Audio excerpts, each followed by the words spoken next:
January the 1st, 1971, at a New Year's Eve party, sometime after midnight, two bullet-riddled bodies lay dead on the floor. A smoking gun in the hand of Joseph "Fatty" Russo, and there were 30 witnesses.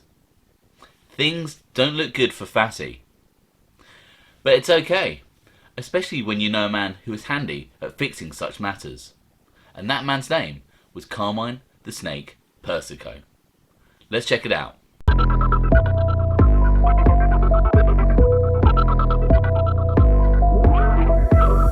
Welcome to OC Shorts, bringing you detailed historical snapshots of the American Mafia and other organised crime. Feel free to subscribe if you like that sort of thing. Today we will take a look at an incredible story involving Joseph "Fatty" Russo, and how Carmine Persico, Joseph "Joe Gallo, and Carmine "Sonny Pinto" DiBiasie helped him miraculously escape a double homicide conviction. Joseph "Fatty" Russo was a wealthy Colombo Family Associate.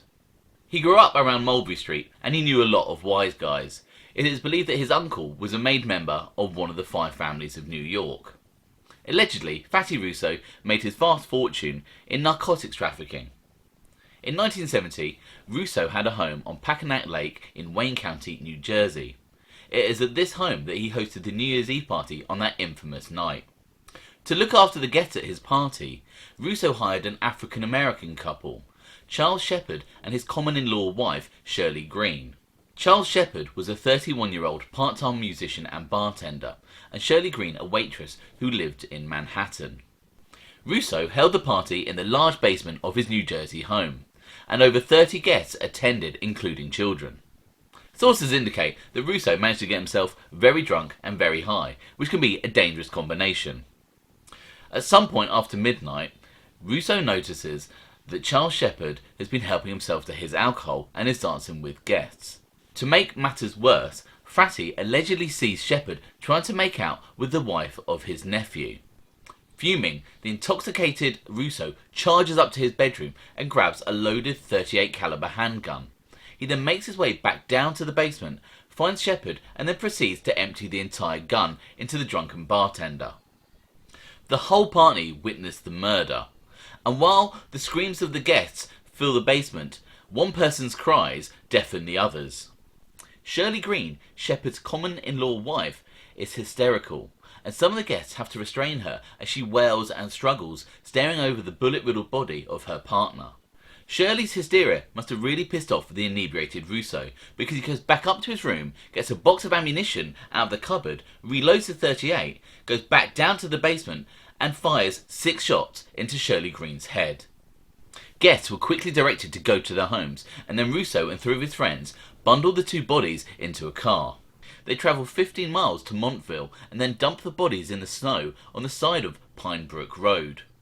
Later that day, the bodies of Charles Shepard and Shirley Green are discovered, and the New Jersey police start an investigation.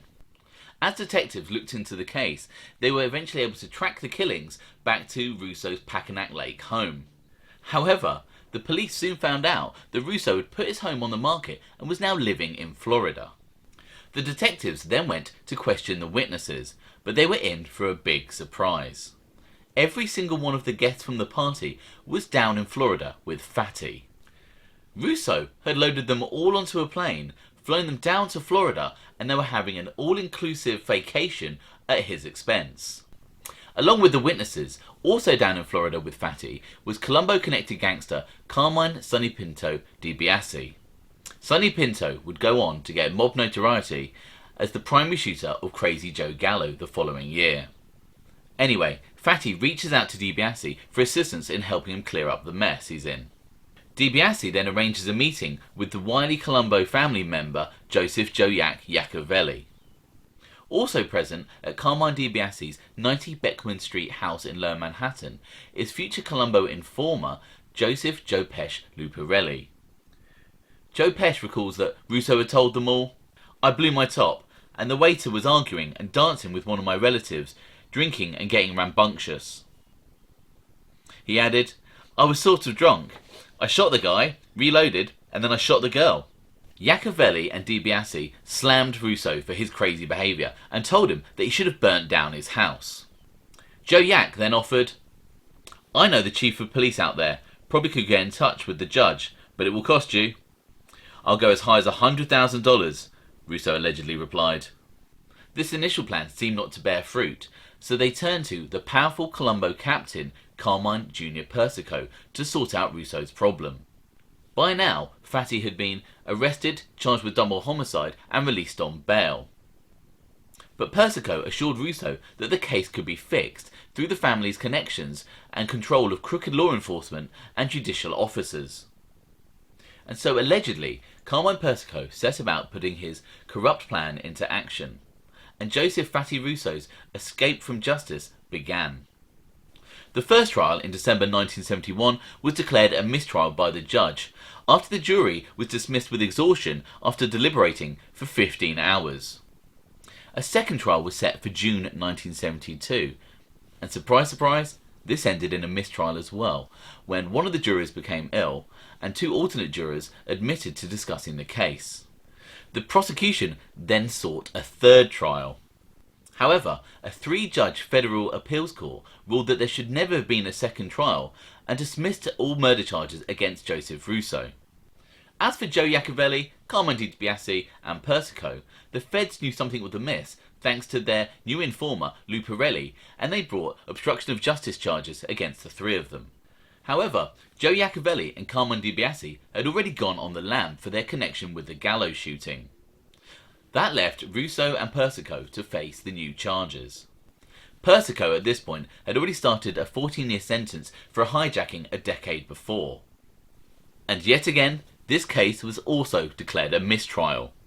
This time due to the fact that Judge Bartels had warned the press not to print any information about Carmine Persico's criminal background.